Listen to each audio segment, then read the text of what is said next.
নারায়ণগঞ্জ থেকে ভোটের সময় স্বাগত জানাচ্ছি। আমি তুষার আব্দুল্লাহ। ভোটের সময় আজ আমার সঙ্গে নারায়ণগঞ্জের নাগরিক প্রতিনিধি থেকে যোগ দিয়েছেন শারমিন চৌধুরী এবং শেখ ওয়াজেদ আলী। আপনাদের দুজনকে স্বাগত ভোটের সময়। আমি ওয়াজেদ ভাই আপনাকে দিয়ে শুরু করতে চাই। আমরা যখন এখানে এসে বসলাম, আপনি যখন আসলেন তখন আপনি বলছিলেন যে নারায়ণগঞ্জ সবুজ ছিল, সেই সবুজ হারিয়ে যাচ্ছে নারায়ণগঞ্জ থেকে। সেই সবুজ যে হারিয়ে যাওয়া থেকে দিয়ে যদি আপনি শুরু করেন আপনার সেই দুঃখবোধ থেকে। আমার সুযোগ হয়েছে বেশ কয়েকবার দেশে বাইরে যাওয়ার। আমি প্রথমবার যখন আমেরিকা গেলাম সেটা ছিল ক্যানসাস স্টেট ইউনিভার্সিটি।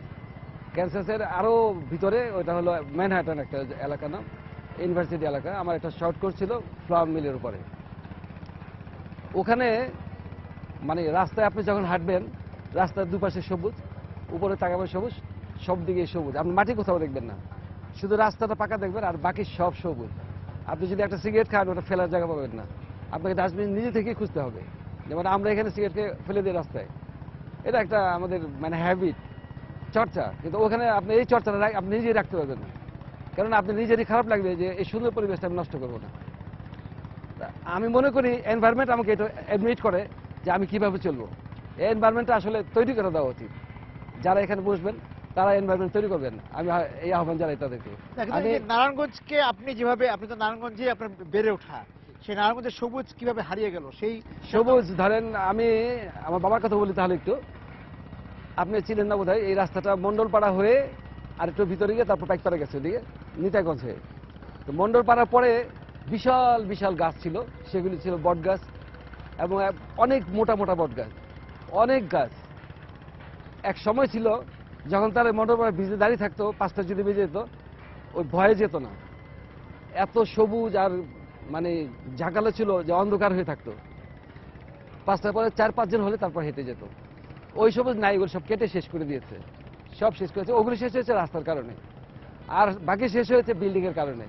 আমাদের জায়গা নেই, যেটুকু জায়গা আছে সবুজ কেটে আমরা শুধু বিল্ডিং উঠাই। বিল্ডিং এর জন্য যে সবুজ দরকার এটা আমরা নিজেরা কখনো জানি না। হারিয়ে যাওয়া শারমিনকে স্পর্শ করেছে কিনা? আপনারা নিশ্চয়ই বেড়ে ওঠা নারায়ণগঞ্জে। হ্যাঁ, আমার বেড়ে ওঠা নদীর ওই পার বন্দর। প্রকৃতির মাঝে আমি বড় হয়েছি। আমার বাসা অনেক গাছ ছিল। আমাদের গ্রামটা অনেক কল্যাণী গ্রাম, হয়তো বা আপনারা জানতে পারবেন ওই পারে গেলে। খুবই সুন্দর ছিল, কিন্তু এখন দিনে দিন মানে সব দেখা গেছে যেখানে সরিষা ফুলে এই সময়টার মধ্যে সরিষা ফুল থাকতো, এখন সেখানে অনেক বড় বড় ঘরটর উঠে মানে বিক্রি হয়ে গেছে। তো সবুজটা তারপরও যতটুক দূরে যাওয়া যায় গ্রামের দিকে, তখন একটু দেখা যায় যে না, ওইদিকে একটু সবুজ এরিয়া আছে, কিন্তু এই নারায়ণগঞ্জ শহরে সেরকম কোনো সবুজের চিহ্ন নাই। সন্তানকে নিয়ে যখন আপনি এই শীতলক্ষার এপারে আছেন, একদম সিটি কর্পোরেশনের মাঝখানে যেখানে আছেন, সেখানে আপনি যেভাবে বেড়ে উঠেছিলেন নারায়ণগঞ্জে, আপনার সন্তানের কিন্তু বেড়ে ওঠাটা সেভাবে হচ্ছে না। আমার বাচ্চারা ওইভাবে প্রকৃতির কিছুই দেখতে পারে না। নারায়ণগঞ্জে সেরকম প্রাকৃতিক সৌন্দর্য বলতে কিছু নাই। তো গাছপালা কেটে যে বিল্ডিং হয়ে গেছে, তো মাঝে মাঝে আমি ছেলেদের নিয়ে ওই পারে যাই, তখন ওই পারে ওরা গেলে বলে যে আম্মু এই পারের বাতাসটার মধ্যে যেমন একটা ঠান্ডা যে একটা আমরা অনুভূতি করি, হ্যাঁ শীতল যে একটা ভাব অনুভব করি, কিন্তু নদীর ওই পারে গেলে একটা গরম ভাব, মানে যানজট, মানে গাড়ি ঘোড়া, এই সব যান্ত্রিক যে সব যানবাহন চলছে, এগুলির যে একটা গ্যাস, সেই গ্যাসের কারণেই ওরা হয়তো বা এই কথাটা বলে। ওরাও তো বুঝতে পারে না। এই জন্যে যে গাছপালা লাগানোটা অতি জরুরি আমি মনে করি। আমার আমি যে মানে সন্তানদের কথা বলছিলেন শারমিন, তো আপনার কাছে একটু বলতে চাই যে আপনি শুরু করেছিলেন শিক্ষার বিষয়টা দিয়ে, সেখানে যে এই যে এখানে যে শিক্ষার বিষয় নিয়ে আমরা আলোচনা করছিলাম, যে সিটি কর্পোরেশনের একটা ভূমিকা, যে এখানে পথ শিশুরা আছে, এখানে নিম্ন আয়ের মানুষ আছে, তাদের জন্য শিক্ষার কোনো ব্যবস্থা সিটি কর্পোরেশন উদ্যোগে এখানে আছে কিনা, বা আপনার কাছে কি মনে হয় যে করার দরকার? কারণ এখানে তো নদীর এপার ওপার দুপারে নানা রকমের মানুষের বসবাস, নানা শ্রেণীর মানুষের বসবাস। আপনি জানেন বাংলাদেশের শিক্ষা ব্যবস্থাগুলি মোটামুটি প্রাইমারি স্কুল নির্ভর। প্রাইমারি স্কুলগুলি সবই এখন প্রায় গভর্নমেন্টই বেতন দিয়ে থাকে, ওইভাবে চালায়। সিটি কর্পোরেশনের একটা ভূমিকা আগে ছিল, এখন কীভাবে আছে আমরা জানি না। তবে এখনকার যে মেয়র আছেন উনি কিছু স্কুল করার পরিকল্পনা নিয়েছিলেন, ওইগুলো এখন মনে হয়নি।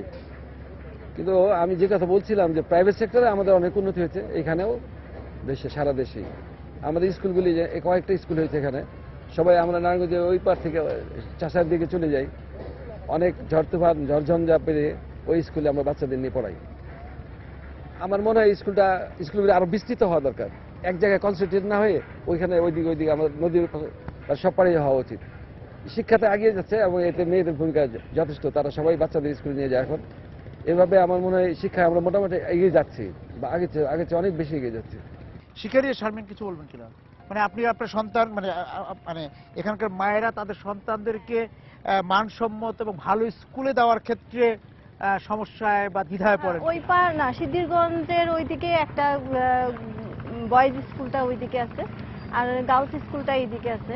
কিন্তু আমি চাই আরো একটা গার্লস আর একটা বয়েজ স্কুল যদি হতো তাহলে ভালো হতো। আমি একটা বিরতিতে যাব, ফিরে এসে ওয়াজেদ ভাই এবং শারমিন আপনাদের দুজনের কাছেই আসবো যে এখানে যে এই যে আমরা এক মেয়াদে সিটি কর্পোরেশন শেষ হলো, আরেকটি মেয়াদ আসছে এবং সেইখানে আমাদের ওয়ার্ড কাউন্সিলর যারা আছেন, মেয়র তো অবশ্যই কাজ করে, ওয়ার্ড কাউন্সিলরদের সঙ্গে সাধারণ নাগরিকদের যোগাযোগের বিষয়টি আছে এবং এই যে উন্নয়নের যে ব্যাপারটা, সমস্যার যে ব্যাপারটা, প্রতিদিনের যে প্রাথমিক যে সমস্যাগুলো আছে, নাগরিক মেয়রকে আগে চান, মেয়রের কাছে পৌঁছতে চান তার দাবি নিয়ে, কিন্তু তার একদম দরজার পাশে তার মহল্লাতেই কিন্তু কাউন্সিলর আছেন। তারকে কতটুকু পাওয়ার চেষ্টা করে বা তাকে কতটা পাওয়া যায়, এবং এই পাওয়া না পাওয়ার অঙ্কটা যদি একটু বলেন। আমি অ্যাকচুয়ালি জানি না যে কাউন্সিলরদের কি দায়িত্ব দেওয়া আছে। আমি শুনি এরকম যে রাস্তাঘাট তৈরি করার ব্যাপারে তাদের কিছু ভূমিকা থাকে, তাদের জিজ্ঞেস করে যে কোন জায়গায় তোমাদের রাস্তা নষ্ট কি আছে। মূলত এদের কাজটা হলো আমাদের একটা এই অ্যাটাস্টেশন করতে হয়, তখন সে এটা অ্যাটাস্টেশন করে দেয়, এটা অ্যাকসেপ্টেড হয়। কিংবা এটা কাউকে পুলিশে ধরে নিয়ে গেল তখন তার কাছে দৌড়ায় যায়, ভাই ভালো নাগরিক কিনা এতটুকুই বলা, এইটুকুই বলা, জাস্ট এইটুকুই। এরপরে তাকে খোঁজার কোনো দরকার হয় না। বিশেষ করে আমি খোঁজাখুঁজি করেছি, আমার মনে পড়ে না। মূলত ক্ষমতার বিকেন্দ্রীকরণ করা দরকার, তাদেরকে ইনভলভ করা দরকার। তাদেরকে ইনভলভ কিভাবে করবে এটা আমাদের মেয়রে ঠিক করবে বা সরকারে ঠিক করে দেবে। যদি তারা জনগণের সাথে সম্পৃক্ত থাকতে চায় তাহলে জনগণের কাজ তো কিছু করতে হবে, করার সুযোগ দিতে হবে এবং কি কি দায়িত্ব জনগণের কাছে এটা বোঝাতে হবে। একটি ওয়ার্ডের, ধরুন আপনি যে ওয়ার্ডে আছেন সেই ওয়ার্ডের যে উন্নয়নের চাহিদা পত্রটা তৈরি করা, সমস্যা থেকে বেরিয়ে আসার যে সেগুলো তো উপায়, সেটা তো ওয়ার্ড থেকেই আসার কথা। কিছু কিছু কাউন্সিলর আছে তারা এগুলি করেন, কিন্তু সব কাউন্সিলর ব্যতিক্রম তো আছে, ব্যতিক্রম কিছু আছে, তারা করেন, খোঁজ খবর রাখেন। এবং এই যে আমি একটু শারমিনের কাছে যাই যে সংরক্ষিত মহিলা আসনে তো একজন কাউন্সিলর থাকেন, আপনি অন্যান্য প্রার্থীদের হয়তো নির্বাচনের আগে তাদের পোস্টার বা লিফলেট পান বা তাদের স্লোগান শুনেন, কিন্তু ভোটের পর কি সেই সংরক্ষিত মহিলা আসনের যারা নির্বাচিত হয়েছে তাদের সেই কাউন্সিলরদের সঙ্গে আপনাদের দেখা হয়? মানে আমি মহিলা হিসাবে বলছি। একমাত্র ইলেকশনের সময় তাদের সাথে আমাদের পরিচয় হয়, বা আমরা চিনি যে ওনারা কাউন্সিলর মহিলা পদে হোক আর পুরুষ হোক, সরাসরি তারপর দেখা যায় তাদের সাথে আমাদের কোনো যোগাযোগ থাকে না। তারা এলাকায় আসেন না, এলাকায় নিশ্চয়ই ওয়ার্ডে বা আপনি যে এলাকায় থাকেন সেই এলাকায় নানা রকম সমস্যা তো তৈরি হয়। সমস্যা তৈরি হলে অনেকে যায়, কিন্তু সেটা কতটুকু কার্যকরী হয় তাদের কাছে যাওয়ার পরে সেটা আমার জানা নাই। আর আমরা একটু দেখতে পারি যে তাদের পোস্টার একটা ঈদ আসলে বা পয়লা বৈশাখে শুভেচ্ছা পোস্টার ছাড়া আমরা তাদের সাথে সম্পৃক্ত না। এবং আপনারা কখনো তাদের খোঁজ করেছেন বা এরকম পাওয়ার চেষ্টা? ওইরকম কোনো সমস্যায় পড়া হয়নি বিধায় হয়তো বা আমি ব্যক্তিগতভাবে না, কিন্তু আপনার ওয়ার্ড পড়েছে বা ওয়ার্ডের সাধারণ নাগরিকরা বা আপনার পরিচিত মহল তাদেরকে পায়নি বা তারা এর কাছে খোঁজ নিতে চান না বা নেন না, হয়তোবা সবাই তাদের মাধ্যম ধরে কি মাধ্যমও আছে তাদের। তাদের মাধ্যমে পৌরসভায় সবকিছু করে কিনা সেটাও বলতে পারবো না, আমি ওই ব্যাপারটার সাথে সম্পৃক্ত না।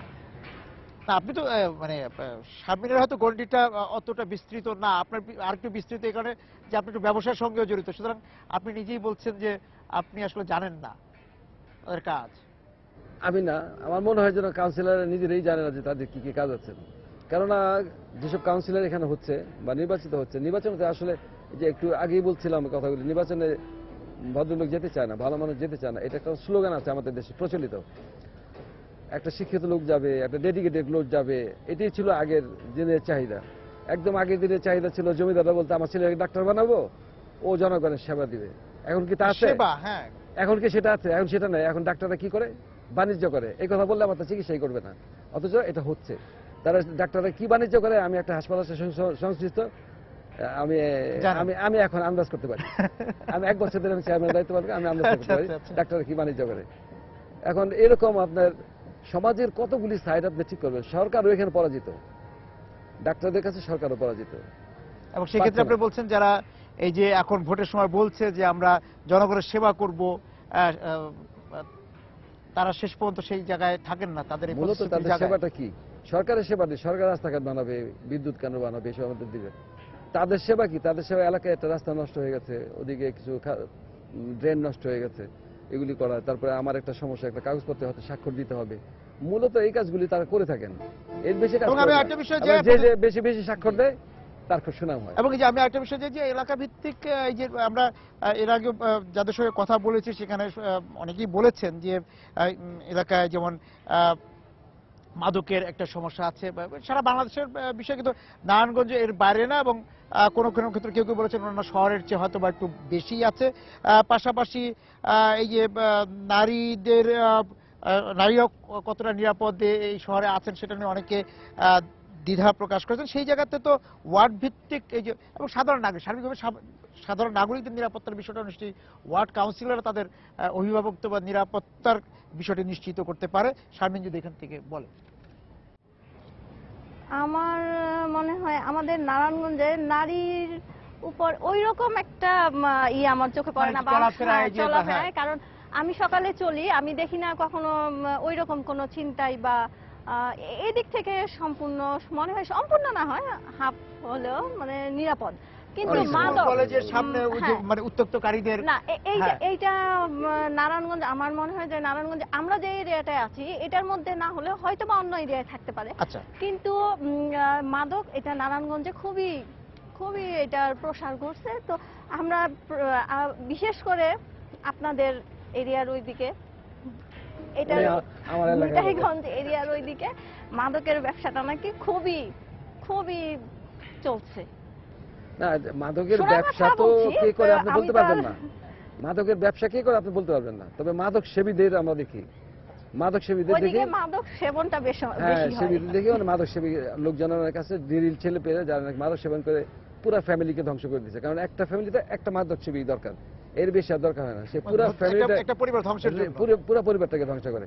শুধু পরিবার না, ধীরে ধীরে সে সমাজটাকে ধ্বংস করে। তা ওইটা আমরা দেখি। তবে নিশ্চয়ই বিক্রেতা কেউ আছেন, নাহলে উনি পান কোথায়? আমরা এই যে মাদকে আসলাম, পাশাপাশি এখানে আরেকটু তরুণদের নিয়ে আরেকটু কথা বলতে চাই যে এই যে নারায়ণগঞ্জে যে তারুণ্য, নারায়ণগঞ্জের তারুণ্যদের ক্ষেত্রে এই তাদের শিক্ষা কাজের সঙ্গে তাদের বিনোদন, তাদের সাংস্কৃতিক চর্চা, তাদের খেলাধুলা, সার্বিকভাবে কিশোর থেকে তারুণ্যে পৌঁছা, কৈশোর থেকে তারুণ্যে পৌঁছার ক্ষেত্রে এই নারায়ণগঞ্জ শহর কতটা বান্ধব পরিবেশ আছে, নারায়ণগঞ্জ গড়ে উঠতে পেরেছে। আমাদের সময় আর এই সময়, এই দুই সময়টা ভিন্ন ভিন্ন। তো এখনকার সময় আর আগের সময় তা না। আমরা যেমন গোল্লা খেলতাম, গোল্লা ছুট, দায়রা বান্ধা, এখন কিন্তু তা খেলে না মানুষ। এখন ক্রিকেট খেলে। ফুটবলটা আগে ছিল, কিন্তু ক্রিকেট খেলার দিকে ঝোঁক বেশি এখন মানুষ। আগে ঘুরে যেতাম, এখন ঘুরে ওড়ায় না। তার মানে হলো আপনি মনের আনন্দে কি কি করতেন, সব করতে পারতেন, এখন সব করতে পারছেন না আপনি। এটা আরেকটা কারণ আছে, কারণ সকালবেলা থেকে সন্ধ্যা পর্যন্ত বা রাত্রি পর্যন্ত ছেলেপেলেদের যে পড়ার বোঝা, এই বোঝা কিন্তু বিশাল বোঝা। এটাই কারণ আমি দেশের বাইরেও দেখেছি, তারা কিন্তু অনেক সব পড়ে। জায়গাতেই সব জায়গায় অনেক পড়ে। মানে সকাল 7টা থেকে শুরু, আবার 5টায় আসবে, 5টায় আসলে আবার বাড়ির কাজ, ওখানেও এখানেও। এখন মানুষ করতে হলে তো, মানুষ হতে হলে তো পড়াশোনা করতেই হবে। পাশাপাশি ওখানে যেমন শরীরচর্চা স্কুলে গেলে হয়, বিনোদন হয়, গান হয়, ডান্স হয়। আমাদের এখানে সেগুলো নাই। স্কুলগুলিতে তো কোনো ব্যবস্থাই নেই। প্রতিটা স্কুলে পড়ার সাথে সাথে এগুলি ব্যবস্থা করা দরকার। শরীরচর্চাটা ওরা কিভাবে গুরুত্ব দেয় এটা কল্পনাই করা যায় না। আমাদের এখানে নাই, একদম নাই।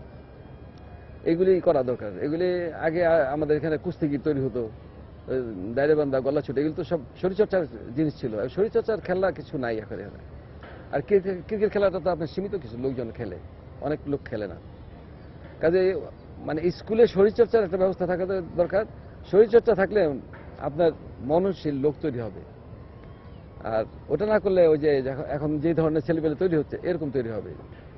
কিছু যাবে ডিরিল্ড হয়ে, কিছু যাবে সন্ত্রাসী, মস্তান, এরকম লেখাপড়া করা ছেলের আগে এখন আপনার গিয়ে ঢুকছে কিসে, ওইটা সন্ত্রাসে। এবং আপনার কাছে মনে হয় যে এই যে নারায়ণগঞ্জ এই যে শিল্প এলাকা, একটা ব্যবসায়িক একটি অঞ্চল, হ্যাঁ, এই সব কিছু মিলে এখানে ভোগ বা পুঁজি সব কিছুর এক ধরনের মিশ্রণের কারণে তারুণ্যকে এই সৃজনশীল জায়গা থেকে একটু সরিয়ে রাখে।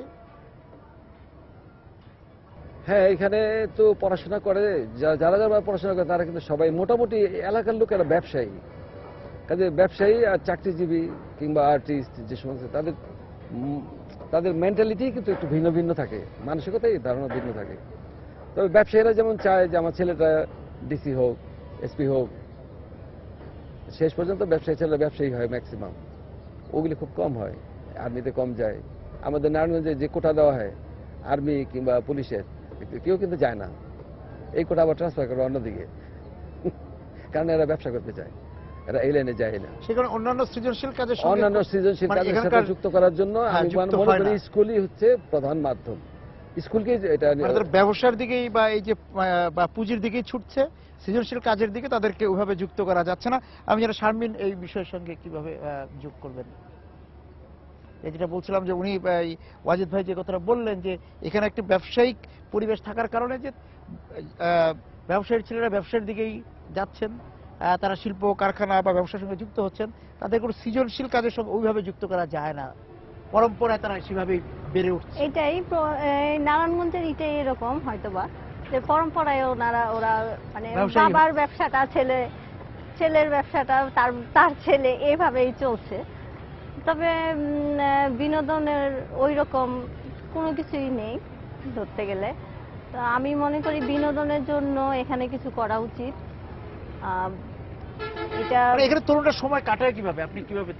এখানে তরুণরা দেখা যায় ওই পড়ালেখার মাঝে এখানে কিছুই নেই তরুণদের জন্য। দেখা যায় আমাদের নারায়ণগঞ্জে কিন্তু কোনো পার্ক সেইভাবে গড়ে ওঠে নাই, ব্যক্তি মালিকানায় যেগুলি দু একটা উঠছে সেটা খুবই মানে নারায়ণগঞ্জের যে যতটুকু এরিয়া নিয়ে যে নারায়ণগঞ্জ শহরটা সেখান থেকে মানে অপ্রতুল, মানে ওই বিনোদন কেন্দ্র হ্যাঁ যথেষ্ট নয়। তা আমার মনে হয় যে প্রতিটা যিনি মেয়র হন, যিনি কাউন্সিলর হন, সে আমাদের অন্তত ভবিষ্যৎ বংশধরদের জন্য, ভবিষ্যৎ নগরের যারা বাসিন্দা হবে তাদের জন্য বিনোদনের একটু কিছু করা দরকার। আমার ওই সময় প্রস্তাবনা ছিল যে নদীর দুই পার ঘিরে চতুর্দিকে রাস্তা করেন এবং যেগুলি খাস জায়গাগুলি আছে এগুলি গাছপালা লাগান। আমাদের এখানে কোনো পার্কের দরকার, আমরা সব নদীর পাড়ে চলে যাব। যদি ওইটা করা হইতো নদী, কারণ আমাদের তো ডিএনডি প্রজেক্ট আছে এখানে, এটা কিন্তু এই কিল্লারপুলের সামনেই এখানে শেষ, ওদিক দিয়ে পঞ্চবটি শেষ, পঞ্চবটি থেকে এদিক দিয়ে ঘুরে এসে এদিকে কিল্লারপুল লাগিয়ে দিলে হয়ে যায়। তাহলে এখন এটা করছে যে এটা ফুটপাথ, এটা এরকম না, আমি চেয়েছিলাম আরো বড় রাস্তা করার জন্য এবং নিচের যে জায়গাগুলো আছে ওখানে গাছপালা লাগানোর জন্য। তাহলে কিন্তু আমাদের পুরো এলাকাটাই বনায়নের মতো হয়ে যেত, সবুজ দিয়ে ঘেরা থাকতো। তো ওই প্রস্তাবনাটা ওই পর্যন্ত ছিল, কিন্তু আমি দেখছি যে মিউনিসিপ্যালিটিতে ওইটা লাগানো আছে একটা পরিকল্পনার মতো করে, কাজ কিছু হয় না, নারায়ণগঞ্জের কাজ কিছু হয় না। আমাদের লাগানো হয়েছিল কিন্তু সেগুলি ঠিকমতো যত্ন প্রায় 20 বছর আগে একটা পত্রিকায় সাক্ষাৎ করতে বলেছিলাম, সেগুলি নষ্ট হয়ে গেছে। আমি একটু বিরতিতে যেতে চাই, ফিরে এসে আপনাদের দুজনের কাছে জানতে চাবো যে এখানকার এই শহরের ভিতরকার যোগাযোগ ব্যবস্থা এবং নারায়ণগঞ্জের সঙ্গে ঢাকা বা অন্যান্য অঞ্চলের যোগাযোগ ব্যবস্থা, এই বিষয়টা একটু বলবেন। এবং সেই সঙ্গে নতুন যারা নির্বাচিত হয়ে আসবেন কাউন্সিলর বা মেয়র, তাদের কাছে আপনাদের প্রত্যাশা এবং তারা কোন কাজ দিয়ে তাদের যারা নির্বাচিত হয়ে আসবেন তাদের করণীয় কি, কিভাবে তারা যাত্রা শুরু করবেন, কোন জায়গা থেকে তাদের যাত্রা শুরু করা উচিত আপনি মনে করছেন? আমি মনে করি নারায়ণগঞ্জ শহরটা তো অনেক পুরনো শহর। একটা শায়েস্তা খান রোড ছিল আমাদের, আপনি জানেন, ওই যে পঞ্চবটি দিয়ে যে রাস্তাটা গেছে এখান দিয়ে এসে আমাদের তুলারাম বাবুরা যে ব্যবসা করতো ওই পর্যন্ত পাটের ব্যবসা, এটা আমাদের নিতাইগঞ্জ থেকে গেছে। এই রাস্তার বিরুদ্ধে কোনো রাস্তা ছিল না। আমি একবার ডিসি অফিসে বলেছিলাম যে পাকিস্তান আমলে একটা রাস্তা তৈরি হয়েছে আমাদের রাইফেল ক্লাব থেকে নিতাইগঞ্জ পর্যন্ত 100 ফুটের রাস্তা, ওটা 1965 সালে, আমি যখন ছোট ছিলাম 64 সালে। এরপর আর কোনো উন্নয়ন ঘটে নেই, ওই রাস্তা পর্যন্তই রাস্তা। এখনো আমি মনে করি ওই রাস্তাটাই রাস্তা, আর কোনো রাস্তা আমাদের বড় তৈরি হয়, নতুন কোনো রাস্তা তৈরি হয়নি, ওরকম কোনো গুরুত্বপূর্ণ রাস্তা তৈরি হয়নি। এখন এই রাস্তা তৈরি না হওয়ার কারণে আমাদের শহরগুলি একই জায়গায় কেন্দ্রীভূত হয়ে যাচ্ছে। যদি রাস্তাটা আপনি ধরেন ওই যে আপনার আমাদের একটা ব্রিজ হয়েছে মুক্তারপুর ব্রিজ, এই রাস্তাটা অন্তত মুক্তারপুর ব্রিজের সাথে লাগিয়ে দেওয়া যেত, তাহলে কিন্তু দুই পাশে শহরটা ডেভেলপ করতো। এখানে রাস্তাগুলি আসলে এলোমেলো, রাস্তাগুলি মানে ঠিক মতো সংযুক্ত করা হয় না সব জায়গায়। যেমন আমাদের এখন শীতলক্ষার এই পারে 2-3টা ব্রিজ হবে বলে, কিন্তু হয় না একটাও। আমি শারমিনের কাছে যেতে চাই যে এই যে শহরের সঙ্গে, এই নারায়ণগঞ্জের শহরের সঙ্গে অন্যান্য অঞ্চলে যে যোগাযোগ ব্যবস্থা এবং এখানকার যে গণপরিবহন, ট্রেন, বাস, অন্যান্য যে যানবাহন আছে সেগুলোর পর্যাপ্ততা নিয়ে যদি কথা বলেন। আমার মনে হয় শহরে রাস্তার তুলনায় যানবাহন বেশি। আচ্ছা, আর যোগাযোগের মাধ্যম আমার মনে হয় যে আমাদের নারায়ণগঞ্জের এই শীতলক্ষা নদীর উপর দিয়ে একটা ব্রিজ হওয়া অনেক জরুরি। অনেকেই বলছেন এটা। হ্যাঁ, এটা অনেক জরুরি। আমি ছোটবেলা থেকে শুনে আসছি হবে হবে হবে, দুদিন পরে আমার ছেলে বলবে হবে হবে হবে শুনবে, মানে কবে হবে সেটার কোনো মানে সনটা আমরা এখনো জানি না, নিশ্চয়তা নাই যে কবে হবে। শুধু শুনে যায় ভিত্তিপ্রস্তর স্থাপন করতেছে, কিন্তু তার কোনো কাজ ধরছে না। এবং এই যে মেয়র এবং কাউন্সিলররা তাদের যে নতুন যারা নির্বাচিত হয়ে আসবেন, তারা কোথা থেকে তাদের কাজ শুরু করতে পারেন? আমি মনে করি আমাদের প্রথম পদক্ষেপ কি হবে? যে যিনি নির্বাচিত হয়ে আসুন সাধারণ জনগণের জন্য কাজ করবে। সাধারণ জনগণে কি তার চায়, অগ্রাধিকার কি হ্যাঁ, কি আসা উচিত? যা সাধারণ জনগণে কি চায়, যেমন আমাদের নারায়ণগঞ্জ শহরে যে ডাস্টবিনের যে সমস্যাটা, হ্যাঁ, এই সমস্যাটা, হ্যাঁ, এটা যদি তারা একটা সুব্যবস্থা করে তাহলে মনে হয় খুব ভালো হয়। তারপর শহরে ঢুকতে হয় ওয়াজিদ ভাই যে হ্যাঁ, এবং ময়লাগুলি কিন্তু অনেক সময় নিয়ে থাকে। দেখা যায় বাচ্চা নিয়ে স্কুলে যাচ্ছি, এদিক থেকে ট্রাকের মধ্যে ময়লা উঠাচ্ছে, এখানে আমার রিক্সাটা, মাঝে মাঝে ওই ময়লাগুলি দিনের বেলা, মানে সেটা 12টা কি 1টা কি, মানে দুপুর বেলাও সেই ময়লাগুলি উঠানো হচ্ছে। এই ময়লাগুলো খুব ভোরে উঠানোর ব্যবস্থা করা, আর না বিভিন্ন জায়গার মধ্যে একটু গাছপালা লাগানোর ব্যবস্থা করা, আর সাধারণ জনগণ যেরকম চায় সেরকম তাদের সাথে কাজ করা, এটাই মানে যেটা ওয়াজিদ ভাই শুরু করেছিলেন যে ফিরিয়ে দাও অরণ্য বা ফিরিয়ে দাও সবুজ। এখন তো আর ওই সবুজ শহরে দিতে পারবেন না, কারণ যেই সব বিল্ডিং উঠেছে আপনার খালি জায়গা তো নেই না, কিন্তু ছাদ আছে, সব ছাদ আর ছাদ। আপনি কোথায় গাছপালা লাগাবেন? এখন যেটা করা যায় সেটা হলো আপনি ঘাস লাগাতে পারেন, একটু মানে বাইরে ঘাস